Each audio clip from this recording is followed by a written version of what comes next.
حضرت عبداللہ بن عمر رضی اللہ عنہ سے روایت ہے، انہوں نے کہا حضرت سعد بن عبادہ رضی اللہ عنہ اپنی بیماری میں مبتلا ہوئے تو رسول اللہ صلی اللہ علیہ وسلم عبد الرحمن بن عوف، سعد بن ابی وقاص اور عبداللہ بن مسعود رضی اللہ عنہ کے ساتھ ان کی عیادت کے لیے ان کے پاس تشریف لے گئے۔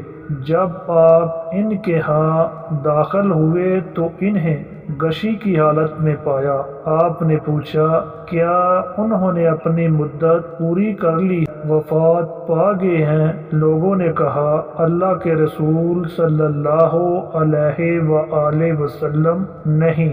رسول اللہ صلی اللہ علیہ وسلم رو پڑے۔ جب لوگوں نے رسول اللہ صلی اللہ علیہ وآلہ وسلم کو روتے ہوئے دیکھا تو انہوں نے بھی رونا شروع کر دیا۔ اس پر آپ نے فرمایا کیا تم سنو گے نہیں کہ اللہ تعالیٰ آنکھ کے آنسو اور دل کے غم پر سزا نہیں دیتا، بلکہ اس آپ نے اپنی زبان مبارک کی طرف اشارہ کیا کی وجہ سے عذاب دیتا ہے یا رحم کرتا ہے۔